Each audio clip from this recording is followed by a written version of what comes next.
N.K. Jemisin's short story, The Ones Who Stay and Fight, found in How Long Till Black Future Month, is clearly and deliberately a response to a classic short story by Ursula K Leguin, The Ones Who Walk Away from Omelas. And she tells us that in the very introduction. She says that The Ones Who Stay and Fight is a pastiche of, in reaction to Leguin's story. And then in a very important interview in Paris Review, she's going to tell us that the city Um-Helat is really a response to that city of Omelas. That is going to also come up within the story itself, where she says, this is Um-Helat after all, and not that barbaric America. So there's a contrast between our mode of living and the mode of living narrated in this story. And then she says, this is not Omelas, a tick of a city, fat and happy with its head buried in a tortured child. And if you don't know Ursula K. Le Guin's story, there is this utopian city, Omelas, and she's narrating a festival that takes place and the coming of age that each of the citizens of Omelas have to go through, where they are brought to see a damaged, essentially tortured child who will never understand the reason for its suffering. Just one, and its suffering cannot be alleviated, and they are told that this is the price of the beauty, the harmony, the way of life that they enjoy. And Jemisin is going to call this, in that interview, Le Guin's gut punch, and she says this is actually something great about the story. Le Guin confronts us with an allegory for, according to Jemisin, the capitalist society that we live in, where no matter what, whatever joy, whatever happiness, whatever security we have is predicated on exploiting somebody, on somebody else's suffering, right? And so some people could leave Omelas and perhaps start their own society elsewhere, or as she says, live off the grid. And Jemisin is going to reject that and say, what we want to think about is what a true utopia would actually look like. A society that's truly inclusive, egalitarian, good for all people. Can we have a society that not only removes the negative, the traces of violence, of irrational discrimination, of exploitation, of cruelty, of suffering, or alleviate, at least alleviate suffering? Can we have that? And can we go beyond that to something that is truly joyous and not necessarily blissful, but meaningful? And so that is where we begin with this festival that she's narrating and using essentially as a background. And like Omelas, is this really a short story or is this more of an essay? Well, it's set in a narrative framework, and there is a story going on within it, but it's a story that's writ large, telling us about the nature of this society. And we do also have the narration of how wonderful this festival is, and we get to see depicted what kind of a city this is like. So, what is Um-Helat? It is a city of joy, of happiness, of care, of love. These positive terms are used over and over again. Here's one beautiful line. This is no awkward dystopia where all are forced to conform. Adults who refuse to give up their childhood joys wear wings too, and theirs tend to be more abstractly constructed. The children wear wings, right? And she says, they're honored for this choice. Even those who don't wear wings, don't want wings, whose faith forbid the emulation of beasts, they're honored for this choice. For without contrast, how does one appreciate the different forms that joy can take? Myriad possibilities of joy for all of the different people. And she goes on and she says, oh, and there is such joy here, friend. She gives examples. Street vendors sell tiny custard-filled cakes shaped like jeweled beetles, and people who've waited all year wolf them down while sucking air to cool their tongues. Artisans offer cleverly mechanized paper hummingbirds for passerbys to throw. The best one blurs as they glide. As the day goes long, Um-Helat's farmers arrive, invited as always to be honored among the city's merchants and technologers. By all three efforts does the city prosper. Here in Um-Helat, there's no hunger, not among the people, and not even for the migrating birds and butterflies. And they talk about these encounters that people have with each other. A man who's somewhat embarrassed about the ladybug that he's made, and a woman sees it and smiles and makes much of it. She points and others see it too, which makes him blush. But there is only kindness and genuine pleasure in the smiles. And gradually the reedy man stands a little taller, walks with a wider stride. He has made his fellow citizens happier. And there is no finer virtue by the customs of this gentle, rich land. Isn't that a beautiful vignette to illustrate in narrative this principle? She goes on and she says, joyous. It is a steady joy that fills this city, easy to speak of, but most difficult to describe accurately. And then she's going to talk to her interlocutor, who we'll mention in a bit, and says, I can see the incredulity in your face, thinking about this kind of joy. She goes on and says, this is Um-Helat, a city whose inhabitants simply care for one another. That is a city's purpose, they believe, not merely to generate revenue or energy or products, but to shelter and nurture the people who do these things. We should pause for a moment and think about that line. This is a city's purpose. This takes us all the way back to ancient political philosophy, where Aristotle could say that the reason we have a polis, a political community, a city, is not just to live, not to manufacture things, but to live well, to eudein. Now, of course, the city that Aristotle spent much of his life in as an out-of-towner, literally a non-citizen, was a city based on slavery and many different forms of exploitation, right? But there's a glimmering of that. And in Um-Helat, this is a city where people are trying to live well. And what does that include? Joy, happiness, care, love, these positive things. They're also smart in a way that we often aren't. There's a kind of prudence here, right? She says, what have I forgot to mention? It's the thing that will seem most fantastic to you. Friend, the variety. The citizens of Um-Helat are so many and wildly different in appearance and origin and development.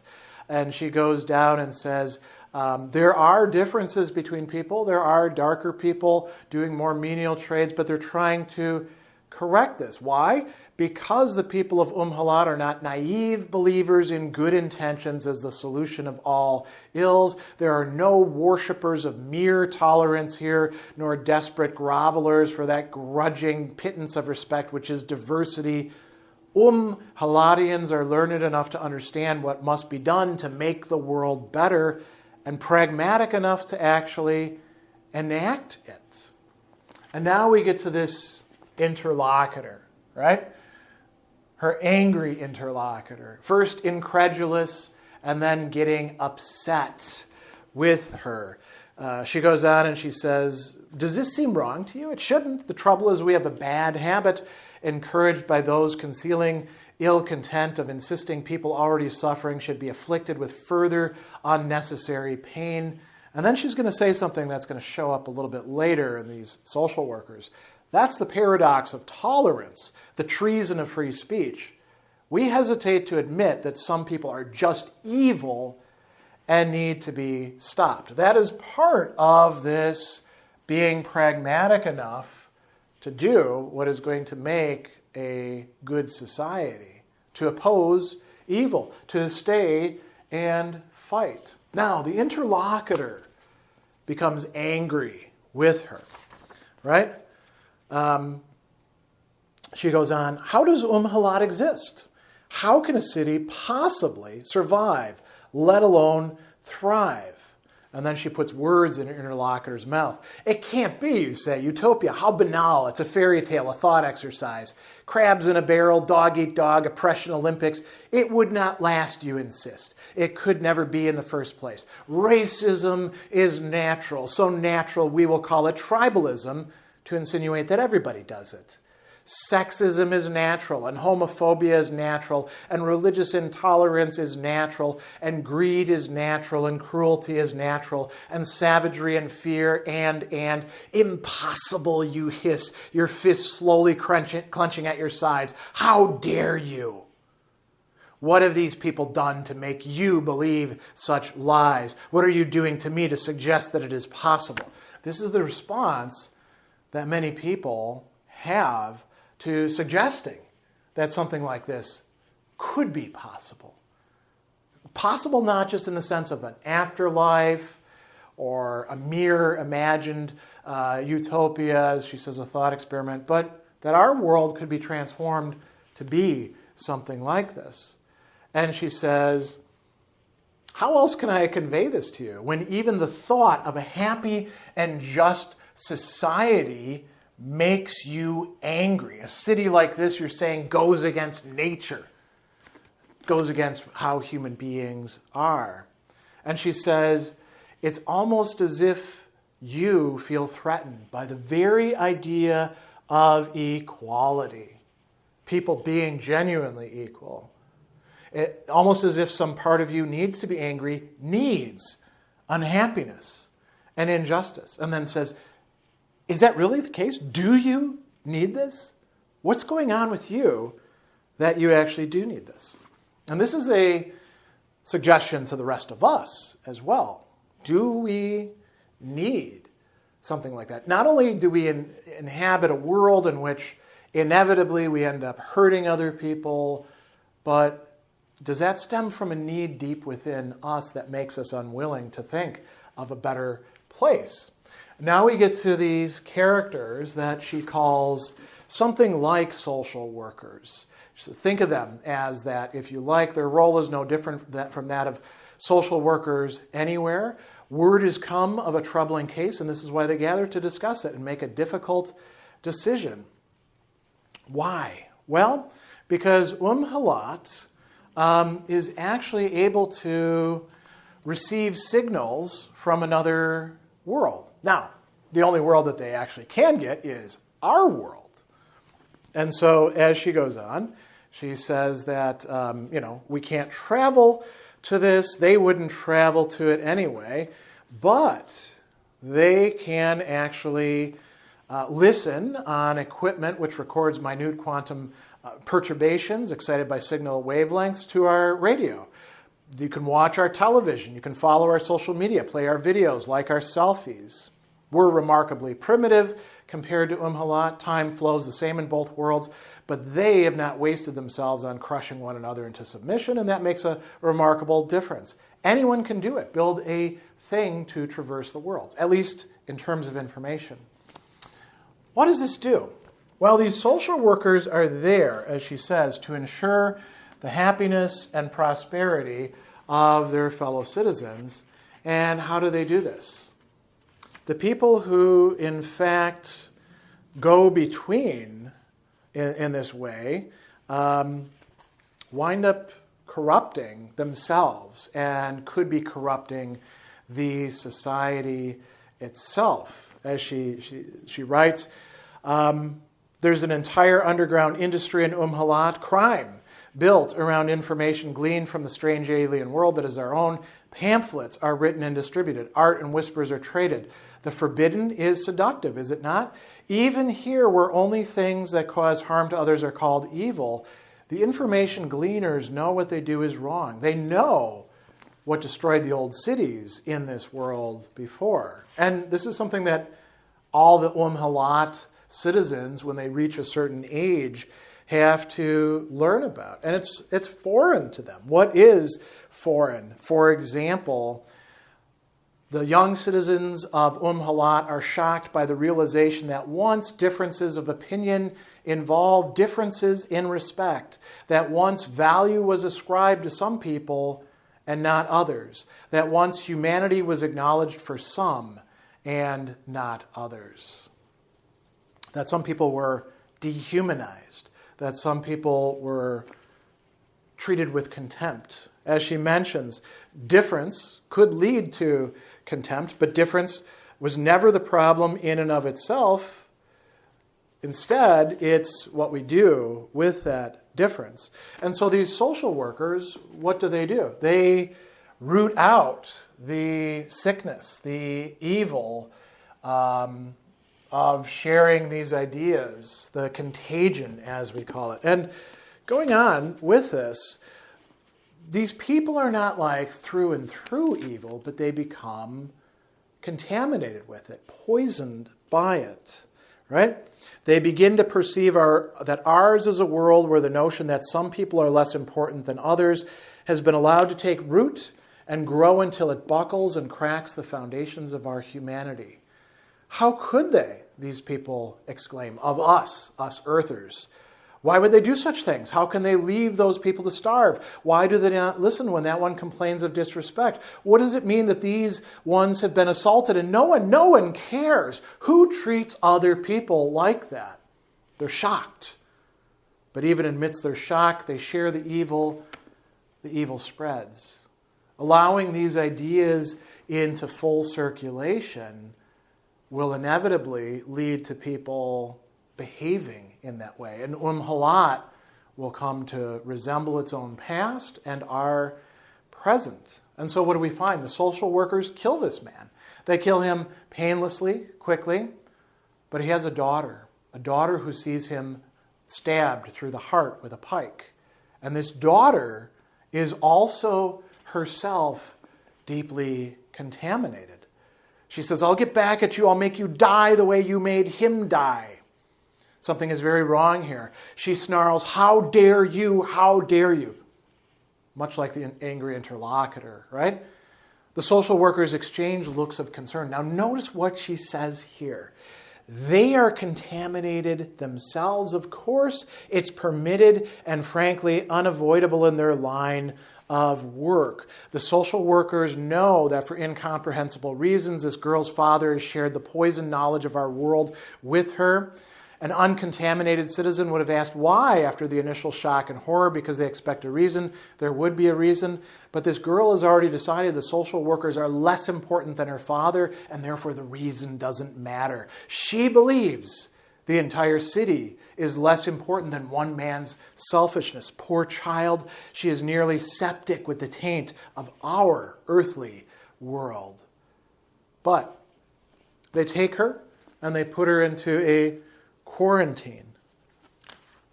And like it says, there's only one treatment for this toxin once it gets into the blood: fighting it. Tooth and nail, spear and claw, up close and brutal. No quarter can be given, no parole, no debate. The child must grow and learn and become another social worker, fighting an endless war against an idea. But she will live and help others and find meaning in that if there's a choice to be made here. If she takes the woman's hand. And then talking back to the interlocutor, Jemisin says, does this work for you at last, friend, you person who wants to reject this utopia? Does the possibility of harsh enforcement add enough realism? Are you better able to accept this post-colonial utopia now that you see its bloody teeth? But they didn't choose this battle. Their ancestors did when they spun lies and ignored conscience in order to profit from another's pain. Their greed became a philosopher, a religion, a series of nations, all built on blood.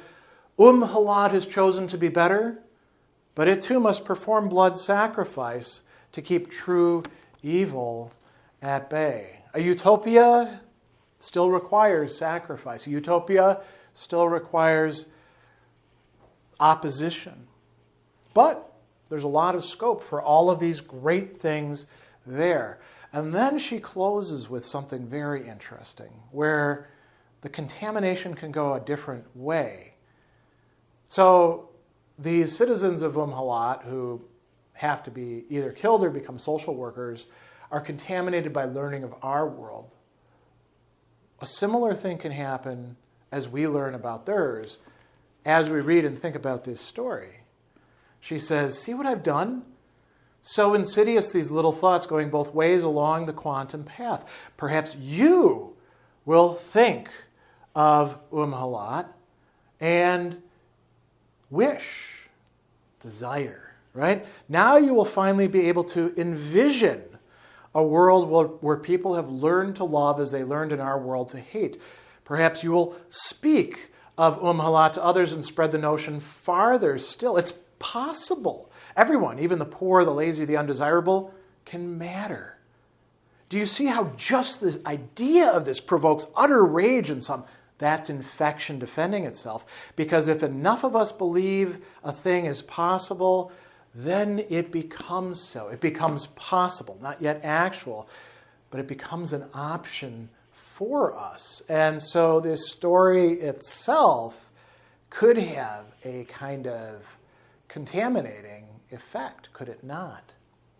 Utopian literature isn't just castles in the sky, so to speak, or a city in the sky. It's something that can change the way that you and I approach each other and other people and our future possibilities.